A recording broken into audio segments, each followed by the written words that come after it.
भिलवाड़ा के सुभाष नगर स्थित जैन स्मारक में श्रमण संघीय जैन दिवाकरीय मालन सिंहनी पूज्या श्री कमलावती जी महारासा की सुशिष्या अनुष्ठान आराधिका पूज्या महासाध्वी डॉक्टर कुमुदलता जी महारासा आदि थाना 4 के चातुर्मासिक कार्यक्रम के तहत रविवार को रक्षाबंधन का विशेष आयोजन हुआ।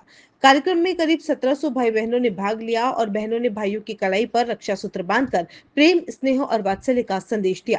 इस अवसर पर हजारों समाजजन मौजूद रहे। अनुष्ठान के लाभार्थी परिवारों और अतिथियों का स्वागत चातुर्मास समिति पदाधिकारियों द्वारा किया गया। महासाध्वी डॉक्टर कुमुदलता जी महारासा ने अपने संबोधन में कहा कि रक्षाबंधन भारतीय संस्कृति का निर्वाह करने वाला पर्व है, जो प्रेम, त्याग और श्रद्धा का प्रतीक है। यह उपासना का पर्व है, वासना का नहीं। उन्होंने भगवान महावीर, राम और कृष्ण के उदाहरण देते हुए जीवों की रक्षा, अहिंसा और भाईचारे का संदेश दिया। साथ ही कहा कि इस पावन पर्व का उद्देश्य यह संदेश देश के कोने कोने तक पहुंचाना है कि भाई बहन स्नेह और वात्सल्य के साथ रहें। महासाध्वी ने यह भी कहा कि वर्षावास के दौरान जैन धर्म के साथ साथ वैदिक धर्म का संदेश और देश में बढ़ती हिंसा के बीच भाईचारे का भाव जन जन तक पहुंचाना ही उद्देश्य है।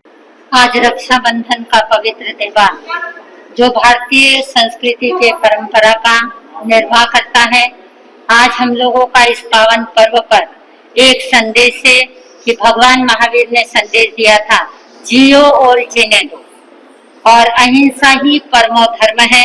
इस जीवों की रक्षा के लिए भगवान शांतिनाथ की आत्मा ने एक कबूतर को बचाने के लिए अपनी जंगा का मांस दे दिया था, और जीवों की रक्षा के लिए, देश की रक्षा के लिए राम ने अपने हाथ में धनुष उठाया था, कृष्ण ने अपने हाथ में चक्र उठाया था और भगवान महावीर ने अपने हाथ में रजोहरण उठाया था।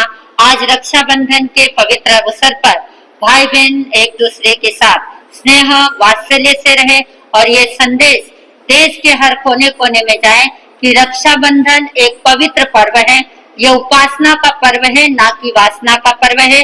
इस पर्व को प्रेम से, प्यार से और श्रद्धा से मनाकर इस रक्षा सूत्र का, इस धागे का महत्व जीवन में जाने कि धागा जीवन के अंदर क्या संदेश दे सकता है। देखिए, वर्षावास के अंदर जो श्रद्धालु आ रहे हैं भैया, उनको हम जैन धर्म के संदेश के साथ साथ वैदिक धर्म का संदेश, देश के अंदर आज हिंसा ज्यादा बढ़ रही है, जहां पर भाईचारे का संदेश देना चाहिए। वर्षावास के हम अंदर जो लोगों की आस्था भक्ति अनुष्ठानों से जुड़ी हुई है, व्रतों से जुड़ी हुई है, त्याग से जुड़ी हुई है, और हम चाहते हैं कि वर्षावास के अंदर प्रत्येक व्यक्ति मानव से मानव मिलकर धर्म के संदेश को जन जन तक पहुंचाए और एक दूसरे के साथ प्रेम और वात्सल्य भाव से रहे।